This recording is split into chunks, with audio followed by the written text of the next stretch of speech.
Ironically, it was Schopenhauer who was to a considerable extent responsible for the undermining of this point of view. His wholly original way of viewing the world was the first step along the path in the other direction, though he was unaware that he was taking this momentous step. Instead of viewing the world with awe, Schopenhauer viewed it with disgust. Medieval philosophers had often viewed the world as a pretty base affair, a theatre of folly and evil, no less, but there always remained an element of redeeming grace.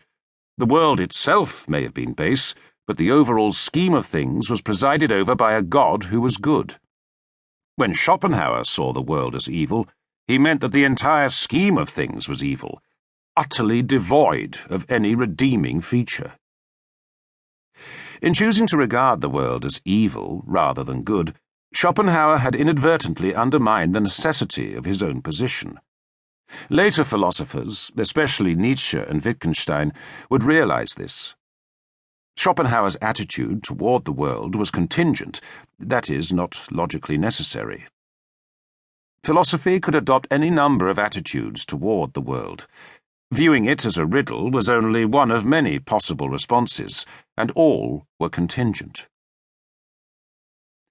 Schopenhauer's The World as Will and Representation is prefaced curiously with a quotation from Rousseau, Sois l'enfance, ami, réveille-toi.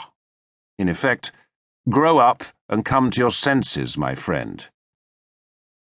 The fundamental idea of this mammoth book is deftly summed up in its title, which is sometimes misleadingly translated as The World as Will and Idea. The world we see consists of representation, mere phenomena, very much as Kant described it. But what supports this representation is not the ultimate reality of noumena, the thing in itself, as in Kant.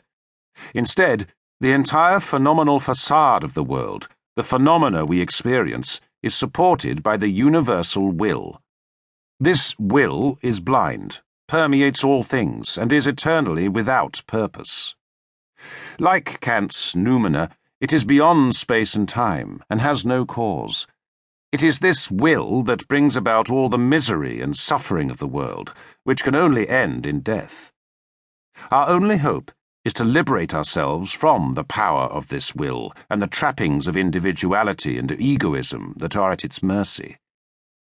This can only be done by selflessness, expressed in compassion for our fellow sufferers, by abnegation of the will as practiced by saints and ascetics of all races and creeds, and by aesthetic appreciation of works of art, which involves will-less contemplation.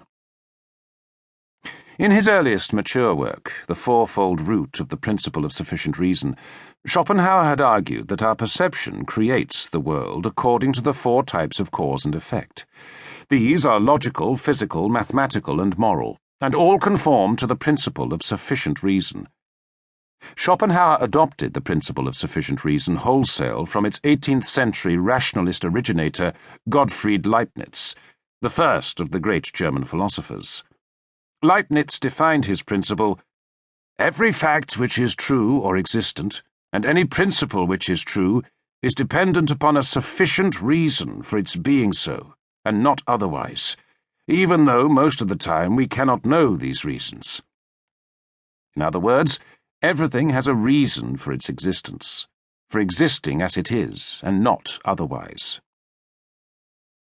Schopenhauer may have taken over this principle from Leibniz, but this didn't prevent him from castigating its originator for not understanding it properly.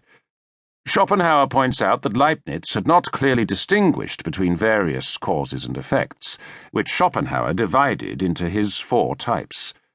Logical causes give a priori effects. That is, these are true prior to experience, and are in no way dependent upon it. For example, the statement, "An octopus has 8 legs." Physical causes, on the other hand, explain changes that take place in the physical world. For example, lightning, carbonized rabbit. Mathematical causes produce geometrical proofs. This is clear to us every time we rely upon 2 + 2 = 4 to prove that mathematical space can have 10 dimensions. And moral causes provide the motives for our actions. Action